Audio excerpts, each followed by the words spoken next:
কিয়ামতের বড় আলামত 10টি, কিন্তু কিয়ামতের ছোট আলামত অনেকগুলো, আর তার বেশিরভাগই সমাজে দেখা দিয়েছে।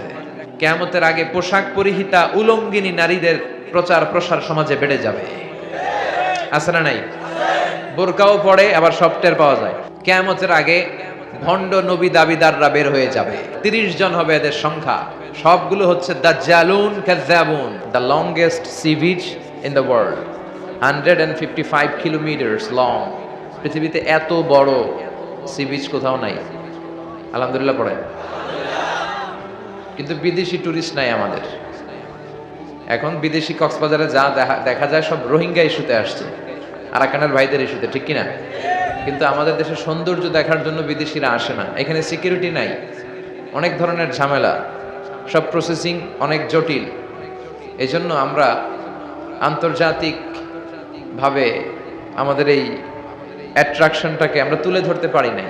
যদি পারতাম, এই এলাকা দিয়ে গভর্নমেন্ট হাজার হাজার কোটি টাকা কামাতে পারত। মালয়েশিয়াতে গিয়েছি আমি, সিঙ্গাপুরে, থাইল্যান্ডের টুরিস্ট অ্যাট্রাকশন যে জায়গাগুলো, ছোট্ট ছোট্ট জায়গায় পাহাড়ের মধ্যে এরা কত কিছু করে। বানজি জাম্প, প্যারাগ্লাইডিং, প্যারাসেইলিং, এগুলো করে করে হাজার হাজার কোটি টাকা হাতিয়ে নেয়। আর আমাদের এত সুন্দর কক্সবাজার, আপনারা এটা হর্ষবাজার বলেন নাকি?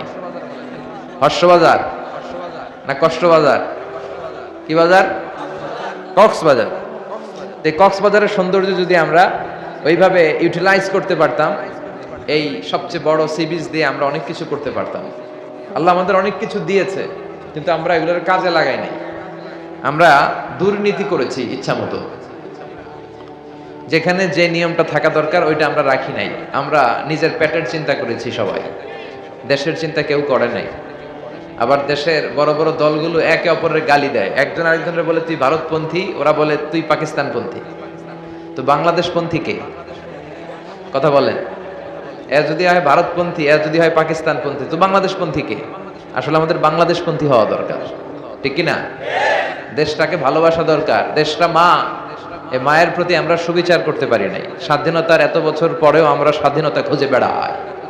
কথা বলার স্বাধীনতা, চলাফেরার স্বাধীনতা, দুবেলা দুমুঠো খেয়ে বেঁচে থাকার স্বাধীনতা এখনো এদেশের লোক খুঁজে বেড়ায়। আছে না নাই? এজন্য আসুন আমরা দেশটাকে ভালোবাসি, জন্মস্থানকে ভালোবাসতে হয়, এটা সুন্নাহ। বিশ্বনবী যখন মক্কা থেকে মদিনায় হিজরত করে যাচ্ছিলেন, ওনাকে কম্পেল করা হয়েছে, বাধ্য করা হয়েছে যাওয়ার জন্য।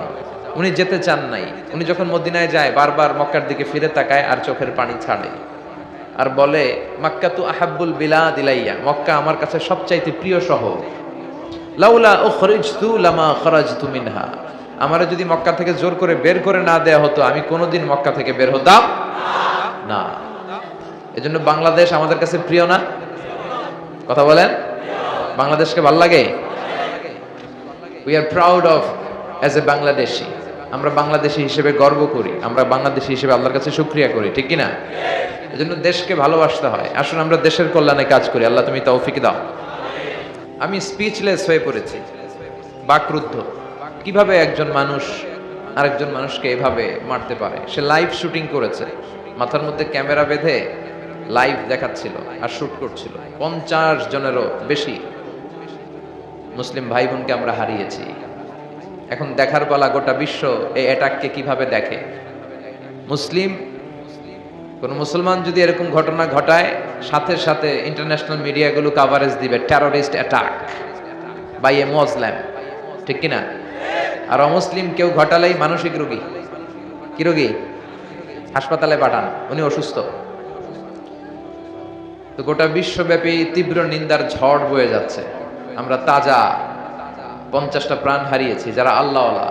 জুমার দিনে তারা সালাত পড়তে গিয়েছে, এবং সে যেভাবে অ্যাটাক করেছে মনে হচ্ছে যে ভিডিও গেমস খেলতেছিল। কথা বলেন।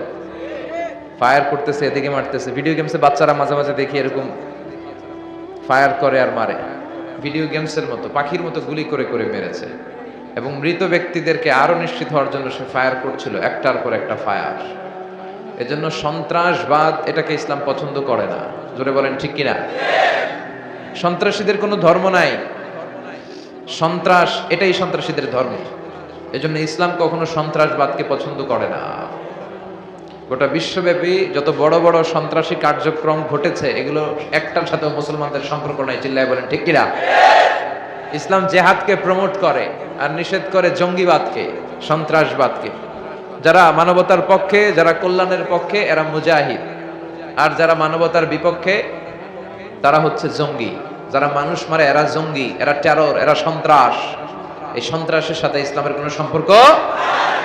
বিষ্ণু ঈসা ইসলাম ছিলেন মুজাহিদ আর আবু জাহেল ছিল জঙ্গি। এই যারা এই কাজগুলো করে এগুলো আবু জাহেলের উত্তরসূরি, চিল্লায় বলেন ঠিক কিনা? এগুলোর গায়ের ভেতরে নমরুদ আর ফেরাউনের রক্ত বহমান। এরা গায়ে গতরে দেখতে মানুষ, আসলে মনুষ্যত্ব এদের মধ্যে নাই। আল্লাহ এই শ্রেণীর লোকদেরকে তুমি হেদায়েত দান করো। যেই ভাই বোনদেরকে আমরা এই দুর্ঘটনাতে হারালাম, আল্লাহ তাদেরকে শাহাদাতের সর্বোচ্চ মাকাম তুমি দান করো। তারা যে শহীদ এতে কোনো সন্দেহ নাই, আছে। তারা জুমার সালাত আদায় করার জন্য গিয়েছিল মসজিদে, তারা পাক্কা ইমানদার, আর সালাত কায়েম করতে যে খুতবা শোনা অবস্থায় তারা ইন্তেকাল করেছে। আল্লাহ যেন তাদের আত্মাটাকে জান্নাতের সুউচ্চ মাকামে সেট করে, আমরা পড়ি আমিন। আর এই সন্ত্রাসবাদ জঙ্গিপনা থেকে আমাদেরকে সচেতন হতে হবে, ছেলে মেয়েদেরকে বোঝাতে হবে। অনেক জায়গায় এরকম উল্টাপাল্টা বিশ্বাস, ধর্মবিশ্বাস, আকীদা গড়ে উঠেছে। এরা বোমা মেরে ইসলাম কায়েম করতে যায়, আছে না নাই? এদেশেও কিছুদিন ছিল একসাথে 64টা জেলায় বোমা মেরে এরা ইসলাম কায়েম করবে, নিজেদের মধ্যে ইসলাম নাই। এভাবে ইসলাম আসে নাই। ইসলাম এস্টাবলিশ হয়েছে ভালোবাসা, শান্তি, সৌহার্দ্য আর প্রেম প্রীতির মধ্য দিয়ে, চিল্লায় বলেন ঠিক কিনা? যেখানে মুসলমানরা বাধ্য হয়েছে, আক্রান্ত হয়েছে, সেখানে মুসলমানরা তলোয়ার চালিয়েছে। বিশ্বনবী 3টা অপশন দিতেন কোথাও যুদ্ধে গেলে। কয়টা? জোরে বলেন কয়টা? অপশন নাম্বার 1, বিশ্বনবী বলতেন আসলিম তাসলাম, ইসলাম মানো শান্তিতে থাকবা, দুনিয়াতেও শান্তি আখিরাতেও শান্তি, ঠিক কিনা? অপশন নাম্বার 2, ইসলাম মানতে চাও না, দ্যাটস ফাইন, লা ইকরাহা ফিদ্দিন, ইসলাম ধর্মে কোনো জোরাজোরি নাই, জবরদস্তি নাই। আমি জোর করে কোনো হিন্দুরে কালিমা পড়াতে পারবো না, ঠিক কিনা? আমি জোর করে কাউরে রিভার্টেড ধর্মান্তরিত করতে পারবো না। ইসলাম মানো শান্তিতে থাকবা, মানবে না তাও ভালো। অপশন নাম্বার 2, ট্যাক্স দাও। কি দিবা? আমাদের দেশে মুসলিম থাকবে, ওরা ট্যাক্স দিবে, জিজিয়া দিবে, ট্যাক্স দিবা। বিষ্ণু বলতেন আমরা তোমাদেরকে সিকিউরিটি দিব, তোমার মুসলমান হওয়া লাগবে না, তুমি ইহুদি থাকো, তুমি খ্রিস্টান থাকো, তুমি অগ্নি উপাসক থাকো, কোনো সমস্যা নাই, আলহামদুলিল্লাহ পড়ে। ইসলামও মানবা না, ট্যাক্স দিয়ে নতি স্বীকারও করবা না, তাহলে তোমাদের আর আমাদের মধ্যে কথা নাই, ফায়সালা করবে তলোয়ারি, চিল্লায় এখন ঠিক কিনা? 3 নাম্বার পদক্ষেপে বিশ্বনবী তলোয়ার তুলতেন, সুবহানাল্লাহ পড়েন। এমনকি যুদ্ধের ময়দানে বিশ্বনবী বলতেন যখন অ্যাটাক করবা খবরদার কোন শিশুর গায়ে আঘাত করবা না, বৃদ্ধার গায়ে আঘাত করবা না, নারীর গায়ে হাত তুলবা না, ওই এলাকার গাছপালা নষ্ট করবা না, গবাদি পশু নষ্ট করবা না, বিধর্মী কোনো পাদ্রী হাত তুলে যদি বলে নিরাপত্তা চাই তাকেও মারবা না। এমনকি যোদ্ধা তলোয়ার ফেলে দিয়ে যদি বলে আল আমান, আল আমান, আমি সিকিউরিটি চাই, আমি যুদ্ধ করব না, লড়ব না, তাকেও হত্যা করা যাবে। কি চমৎকার মানবাধিকারের কথা, হিউম্যান রাইটস বিশ্বনবী শিখিয়ে গিয়েছেন, আর ওরা আমাদেরকে মানবাধিকারের কথা শিখায়। প্রথম বিশ্বযুদ্ধে লক্ষ লক্ষ মানুষ ওরা মেরেছে, দ্বিতীয় বিশ্বযুদ্ধে লক্ষ লক্ষ মানুষ মেরেছে, ইরাক যুদ্ধে, আফগান যুদ্ধে, সম্প্রতি সময়ে সিরিয়াতে হাজার হাজার মানুষকে নির্বিচারে হত্যা করা হয়েছে। এগুলোর একটার সাথেও মুসলমানদের সম্পর্ক ছিল না, চিৎকার করে বলেন ঠিক কিনা? এজন্য ইসলাম হচ্ছে শান্তির ধর্ম, এখানে জঙ্গিপনার কোনো স্থান নাই। জঙ্গিবাদ, সন্ত্রাসবাদকে আমরা না বলবো, কি বলবো? বলেন নো। এত আস্তে চিল্লায় বলতে হবে নো। আমরা বলে দিলাম নো ফর টেরোরিজম, সন্ত্রাসবাদকে আমরা বলে দিলাম না, তোমাদের জন্য কোনো স্থান নাই আমাদের হৃদয়ে। আমরা শান্তি চাই। আমরা কি চাই? যুদ্ধ নয় আরে যুদ্ধ নয়, নয় আর কোন তাজালা, সেই পৃথিবী আমাদের সকল মানুষের হোক নিরাপদ আবাস, সেই পৃথিবী আমাদের সকল মানুষের হোক নিরাপদ আবাস। We don't want to see any war in the whole world, we don't want to see any war in the whole world, ঠিক কি না? আমরা এই জঙ্গিপনা, আমরা এই সন্ত্রাসবাদ চাই না, আমরা চাই শান্তি। কি চাই? আল্লাহ পুরো মুসলিম উম্মার উপর তুমি শান্তি দাও, রহমত দাও, বরকত দাও, কোরআনের আলোয় আমাদেরকে আলোকিত করে দাও। কোরআনের ভেতরে আলো আছে না নাই? কে বলেছেন? কিতাবুন আনজালনাহু ইলাইকা লিতুখরিজান নাসা মিনায-যুলুমাতি ইলান নূর। ও নবী, এমন একটা কিতাব আপনার কাছে আমি পাঠালাম, এই কিতাব মানলে, কিতাব পড়লে অন্ধকারচ্ছন্ন মানুষগুলোরে আলোর পথ দেখায়া দিবে কে? এমন কিতাব, এই কিতাব পড়লে, মানলে কেউ অন্ধকার রাস্তায় থাকে না, তাকে আলোর রাস্তা দেখায় দেয় কে? এই কিতাবের ভেতরে আপনার জীবনের সব সমস্যার সমাধান আছে না নাই? আপনি কোনো ক্রাইসিসে আছেন, আপনি কনফিউশনে আছেন, you are in a dilemma, what to do, you don't know, কি করবেন জানেন না, সমস্যায় পড়েছেন, ক্রাইসিসে পড়েছেন, সংকটে পড়েছেন, এই সংকট নিরসনের সলিউশন কোরআনে আছে না নাই? সব সমস্যার সমাধান কোরআনে দিয়েছে কে? সমাধান চাও যদি জীবনে মরণে, ফিরে যাও খুঁজে নাও, চোখ রাখো কোরআনে। চোখ রাখবেন কোথায়? সবাই পড়েন, সমাধান চাও যদি জীবনে মরণে, ফিরে যাও খুঁজে নাও, চোখ রাখো কোরআনে। If you want the solution this dunya and akhira, go back, have a look to the holy Qur'ane. আলহামদুলিল্লাহ পড়েন। এমন কিতাব আমরা পেয়েছি, এই কিতাবে সব সমস্যার সমাধান আছে। আল্লাহর কসম করে বলছি, পড়েন, প্রতিদিন একটু একটু করে পড়বেন, আপনি দেখবেন এই কোরআনের আয়াতে আয়াতে, পরতে পরতে, পাতায় পাতায় সব কিছুর সমাধান দিয়েছে কে? এই কোরআন পেয়ে খুশি না বেজার? এই কোরআন দিয়ে দেশে আইন চলুক চাই কি চাই না? কোরআন দিয়ে দেশের সংসদ ভবন পরিচালিত হোক চাই কি চাই না? কিন্তু সংসদ ভবনে যারা আছে এরা তো চায় না। কথা কন, দেখছেন না কিছুদিন আগে কি বললো একজন? আমরা ভোট দিয়ে একবারে পাঠাই আর এরা ইসলামরে গালি দেয়। কথা বলে, এরা ইসলাম সহ্য করে না, সবাই না। মোল্লাতন্ত্র বলেছে সে, ইসলামকে বলেছে মোল্লাতন্ত্র, ডানা বেঁধে উঠেছে দেশে। একজন বড় আলেমকে উনি গালি দিয়েছে তেতুল হুজুর বলে, চিন্তা করছেন? আর কাদিয়ানীদের মতো একটা গোষ্ঠীর সাফাই গেতে শুরু করেছে উনি সংসদে বসে। ওনার আর কোনো কাজ নাই, এগুলো আগাছা। এগুলো কি? মাননীয় প্রধানমন্ত্রীর উচিত এই আগাছাগুলোরে ক্লিন করে দেয়া। কথা বলেন, দেশে কত সমস্যা, এগুলো নিয়ে কথা নাই। ইফটিজিং এই দেশে আছে না নাই? দুর্নীতি আছে না নাই? ঘুষ আছে না নাই? ঘুষে আমরা চ্যাম্পিয়ন, সারা ওয়ার্ল্ডে আমরা ঘুষে চ্যাম্পিয়ন। সরকারি অফিসের টেবিলের উপর দিয়া, নিচ দিয়া, সব জায়গা দিয়া চলে। আলহামদুলিল্লাহ, টেকনাফ এগুলা নাই, আছে? তো এগুলো বন্ধ করবেন না আপনারা? কবে? এগুলোর ব্যাপারে শক্ত হন।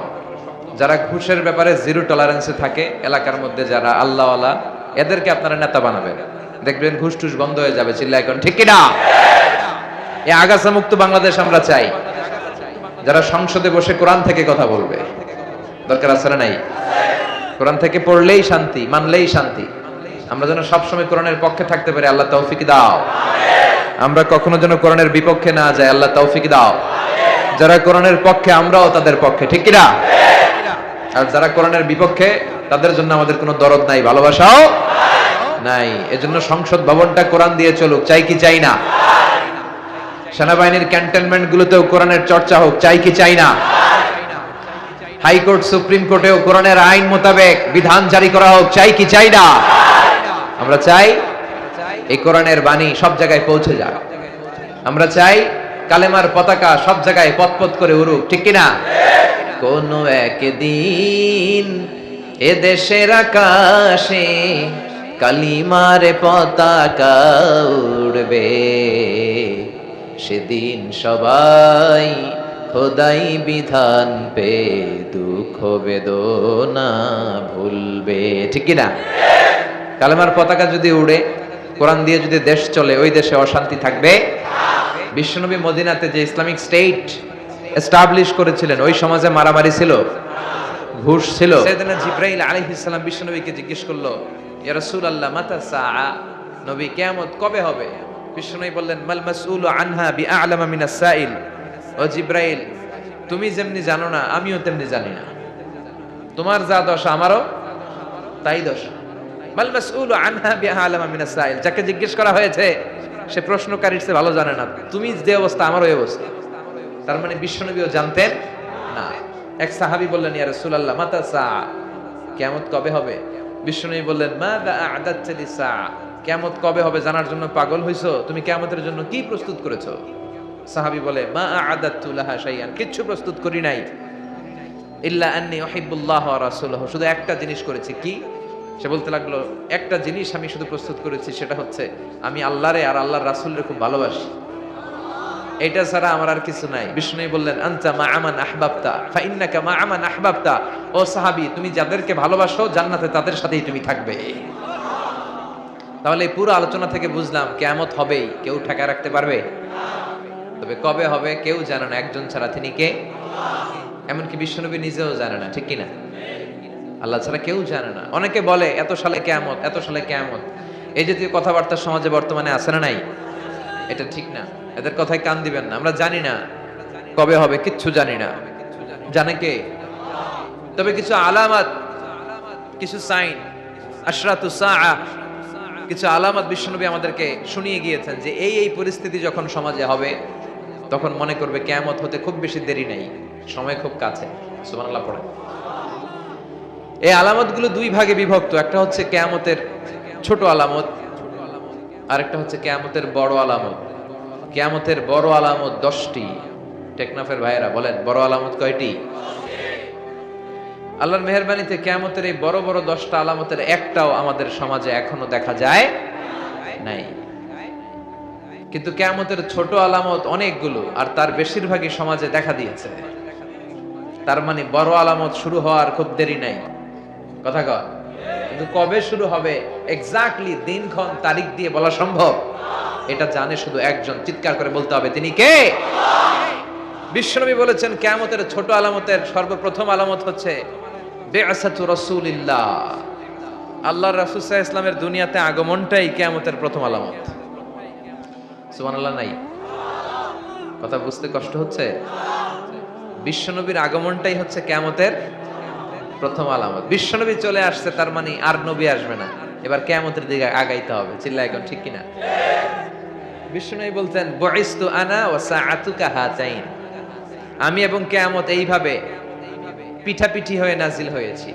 এই আঙ্গুল থেকে এই আঙ্গুলের মাঝখানে যেমনি তেমন কোনো ব্যবধান নাই, আমি নবী আর কিয়ামতের মাঝখানে তেমন কোনো ব্যবধান নাই। সুবহানাল্লাহ পড়ো। তারপরেও কত বছর চলে গেল? প্রায় 1400 বছর, প্রায় 1500 বছর চলে গেল, এখনো কিয়ামত হয় নাই। কবে হবে কে জানে? জোরে বলেন, কে জানে? তাহলে কিয়ামতের ছোট আলামতের প্রথমটা আমরা দেখলাম যে বিশ্বনবীর আগমন, প্রথম আলামত পাওয়া গিয়েছে, ঠিক কিনা? এরপরে বাকি আলামতগুলো পাওয়া গিয়েছে কি যায় নাই আপনারা বলবেন, আমি প্রশ্ন করলে আপনারা উত্তর দিবেন। আসেন আমরা দেখি বিশ্বনবী বাকি আলামতের ব্যাপারে কি বললেন। এরপরে বিশ্বনবী বললেন, কাসরাতু যুহুরিল ফিতান বিআনওয়াইহা, কিয়ামতের আগ দিয়ে সমাজে ফিতনা ফাসাদ বেড়ে যাবে। এই আলামতটা সমাজে আছে না নাই? টেকনাফে আছে ফিতনা? কি ফিতনা আছে কোন? হ্যাঁ কয় বেশি বেশি। কি ফিতনা আছে? ঈমান আমলের ফিতনা, আর টাকা পয়সার ফিতনা, হ্যাঁ, আর জায়গা জমির ফিতনা, আর ক্ষমতা নিয়ে ফিতনা, একজনের ভোট আরেকজনের দেয়ার ফিতনা, আছে না নাই? আর আর কি ফিতনা? নারীর নির্যাতন, আরেকজন কোন পুরুষ নির্যাতন, সব নির্যাতন এই দেশে আছে না নাই? এইভাবে আর্থিক ফিতনা, পারিবারিক ফিতনা, সামাজিক ফিতনা, রাষ্ট্রীয় ফিতনা, নারী ঘটিত ফিতনা আছে না নাই? কিয়ামতের আগে জ্বলন্ত আগুনের কয়লা হাতে রাখা সহজ হবে, কিন্তু ঈমান নিয়ে বেঁচে থাকাটা কঠিন হয়ে যাবে। সকালে একজন ব্যক্তি মুমিন থাকবে, বিকেলে কাফের হয়ে যাবে, বিকেলে মুমিন সকালে কাফের হয়ে যাবে। ফিতনাতুন তামুজু কামাউজিল বাহর, এই যে কক্সবাজার আপনাদের বুঝাতে সুবিধা, সাগরের ঢেউ যেমনি তীরে বালুর উপর স্যান্ড, এই স্যান্ডের উপর বালুর উপর যেমনি আছড়ে পড়ে, বড় বড় ফিতনা এসে আছড়ে পড়বে। আপনি ফিতনা থেকে বাঁচতে চাইলেও বাঁচতে পারবেন না। আপনি হক হালাল মেনে চলতে চান, আপনি হালাল পন্থায় জীবন চালাতে চান, আপনি সরকারি চাকরি করেন, আপনি ঘুষ খান না, কিন্তু চাইলেও পারবেন না। আপনার ডানে ঘুষ, বায়ে ঘুষ, সামনে ঘুষ, পেছনে ঘুষ, টেবিলের উপরে ঘুষ, নিচেও ঘুষ। আপনি কই যাবেন? আপনি চোখ বাঁচাতে চাচ্ছেন যে আমি কোন নেকেড সিনারি দেখব না, আমি মিজানুর রহমান আজহারি হুজুরের ওয়াজ দেখব। ইউটিউবে ঢুকলেন, লিখলেন মিজানুর রহমান আজহারি ওয়াজ, সার্চ দিলেন, ওয়াজ চলে আসছে। ওয়াজের পাশে দেখবেন এক বেডি বেসকি দিয়ে রয়েছে, আছে না নাই? তো দেখতে ঢুকছেন ওয়াজ, ওদিকে দেখবেন যে আরেকজন বেসকি মেরে রয়েছে। তার মানে আপনি চাইলেও এখন আর চোখ হেফাজত করতে পারছেন না। ফিতনাতুন তামুজু কামাউজিল বাহার, বিষ্ণুই বললেন সাগরের ঢেউ যেমনি তীরে এসে আছড়ে পড়ে, ফিতনা এভাবে আছড়ে পড়বে। চারদিকে ফিতনা, ডানে তাকাবেন ফিতনা, বায়ে ফিতনা, সামনে ফিতনা। বাঁচতে চাইলেও বাঁচতে পারবেন না। আপনি ঝগড়া করতে না চাইলেও, আপনি ঝগড়া করেন না কেন? আপনার পায়ে পাড়া দিয়ে ঝগড়া করবে, আছে না নাই? এজন্য বিশ্বনবী দোয়া করতেন, আল্লাহুম্মা ইন্না নাউযু বিকা মিনাল ফিতান মা যাহারা মিনহা ওয়া মা বাতান। আল্লাহ, প্রকাশ্য ফিতনা, গোপন ফিতনা, সব ফিতনা থেকে তুমি আমাদের বাঁচাও।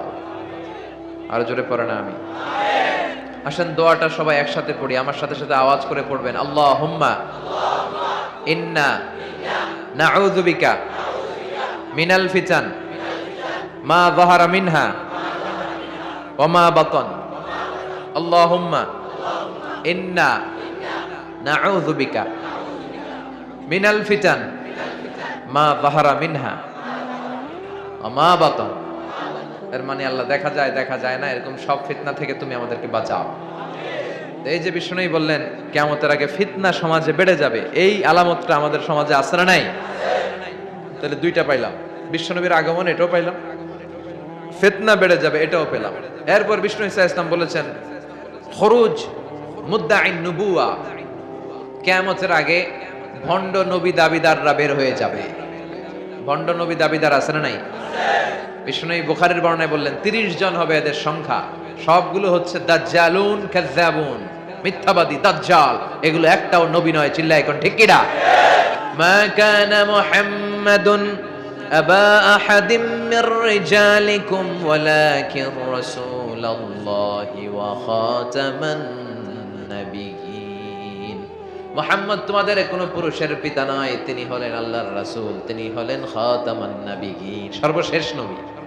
আমার নবীর পরে আর কোন নবী আছে? আদম আলাইহিস সালাম থেকে শুরু করে বিষ্ণু ঈসা ইসলাম পর্যন্ত এই যে নবী আসার ধারাবাহিকতা, এটাকে আল্লাহ তাআলা বিশ্ব নবীর মাধ্যমে কাট আপ করে দিলেন।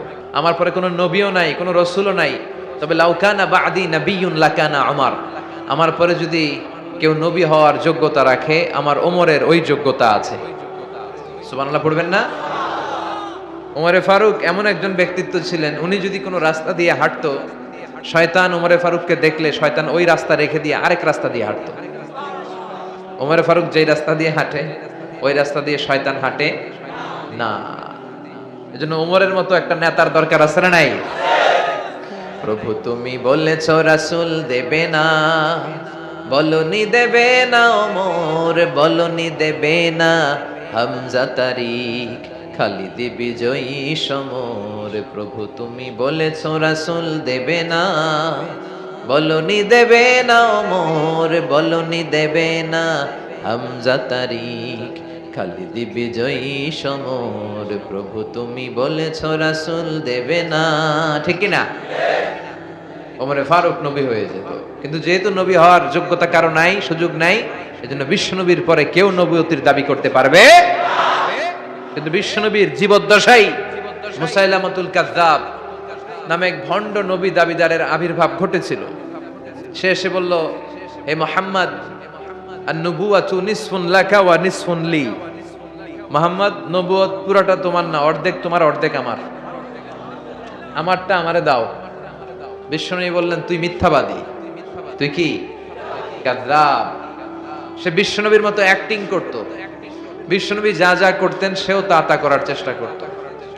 বিষ্ণু ঈসা ইসলাম কোন গাছের মধ্যে হাত লাগালে ওই গাছের ফলন বাড়িয়ে দিত কে? তো সেও বিশ্বনবীর মতো অ্যাক্টিং করে। সবাই বলতো, তুমি যেহেতু নবী দাবি করো, তুমি আমাদের গাছে হাত লাগাও। তো সেও হাত লাগাই দিত, কিন্তু ফলন বাড়তো না, গাছে ফল যা আসতো ওগুলো ঝরে পড়তো, উল্টা হতো। বিষ্ণু ইসা ইসলামের কাছে সবাই এসে বলতো, ইয়া রাসূলুল্লাহ, আমাদের কুয়ার পানিগুলো লবণাক্ত, আপনি দোয়া করেন। বিষ্ণুনবী অজু করে অজুর কুলির পানি কুয়ার মধ্যে ছাড়লে লোনা পানির কুয়া মিঠা পানিতে রূপান্তরিত হয়ে যেত। কিন্তু মুসাইলামারে যখন সবাই ধরতো, মুসাইলামা তুমি তো নবী দাবি করো, চলো, ও যে কোনো মিঠা পানির মধ্যে কুলি মারলে ওটা লোনা পানি হয়ে যেত। রিঅ্যাকশন করতো। কি করতো? বিশ্বনবীটা করতো অ্যাকশন, আর ওটা করতো রিঅ্যাকশন। এরপর বিষ্ণু ইসা ইসলাম মদিনার নিউ বর্ন বেবি, নবজাতক বাচ্চাদের মাথায় হাত বুলিয়ে দিলে বাচ্চাদের মাথার চুল বড় হয়ে যেত। আর মুসাইলামা যেই বাচ্চাদের মাথায় হাত বুলিয়ে দিত, চুল বড় হওয়া তো দূরের কথা, ওইটির মাথায় চুলই উঠতো না, আজীবন থাকতো টাক মাথা। নাউজুবিল্লাহ পড়বেন না? কারণ এটা বিশ্ব নবী। এটা কি নবী? এই নবীর সম্মানের মতো সম্মান পৃথিবীর কোন নবীর আছে? উনি হচ্ছেন খাতামুন নবিয়্যিন, শেষ নবী, সর্বশ্রেষ্ঠ নবী, তিনি নবীদেরও নবী। চিল্লায় এখন ঠিক কিনা? এভাবে অনেকে নবুয়তের দাবিদার সাজতে চেয়েছে। এই যে আমরা কাদিয়ানী সম্প্রদায়ের ব্যাপারে বলি, এরা নিজেদেরকে আহমদী মুসলমান বলে। কি মুসলমান? আহমদী মুসলমানের কোনো আলাদা মুসলমান নাম আছে? আমরা সবাই মুসলিম। চিল্লায় বলেন ঠিক কিনা? আল মুসলিমু মিল্লা ওয়াহিদা, পুরো মুসলমান এটা হচ্ছে এক জাতি। গোটা বিশ্বের একজন মুসলমান নির্যাতিত হলে গোটা বিশ্বের সব মুসলমান চোখের পানি ঝরায় আর কাঁদে আর দোয়া করে, জোরে কোন ঠিক কিনা? নিউজিল্যান্ডে মারা গেল, আমাদের হৃদয়ে ব্যথা আছে না নাই? আরাকানে মারা যায়, আমাদের রক্তক্ষরণ আছে না নাই? ফিলিস্তিনে শহীদ হয়, তাদের জন্য আমাদের দোয়া আছে না নাই? দুর্ভাগ্যবশত আমরা ইহুদিদের ষড়যন্ত্রে পা দিয়ে টুকরা টুকরা হয়ে গিয়েছে, আলাদা আলাদা দল। দল আর গোত্রের কোনো শেষ নাই। এত মায়ের খাওয়ার পরেও আমরা ঐক্যবদ্ধ হওয়ার প্রয়োজনীয়তা অনুভব করছি না। মুসলিম তো এমন দল, এটা দেহের মতো, কাজাসাদিন ওয়াহিদ। দেহের চোখে ব্যথা হলে যেমনি সারা দেহটা কষ্ট পায়, হাত কেটে গেলে যেমনি পুরো দেহটা কষ্ট ভোগ করে, গোটা বিশ্বের কোথাও একজন মুসলমান আক্রান্ত হলে গোটা বিশ্বের মুসলমানরা কাঁদে, জোরে কোন ঠিক কিনা? যদি আমাদের একটা সেন্ট্রাল লিডারশিপ থাকতো, নেতা নেতৃত্ব দেওয়ার মতো, যার নেতৃত্বে আমরা জিহাদের ময়দানে ছুটে যেতাম, আমরা অপেক্ষা করছি ওই নেতার জন্য, ইমাম আল মাহদি আসবে একদিন। চিল্লায় এখন ঠিক কিনা? আমাদের যদি একটা সেন্ট্রাল মিলিটারি থাকতো, সেনাবাহিনী, ওয়াআইদ্দু লাহুম মাসতাতা'তুম মিন কুওয়া ওয়া মির রিবাতিল খাইল তুরহিবুনা বিহি আদুওয়াল্লাহি ওয়া আদুওয়াকুম। আল্লাহ বলে তোমাদের মিলিটারি সেনাবাহিনী প্রস্তুত রাখো, কিন্তু আমাদের 50টারও বেশি দেশে, 50টারও বেশি মুসলিম দেশ, আমাদের নিজস্ব মিলিটারি নাই।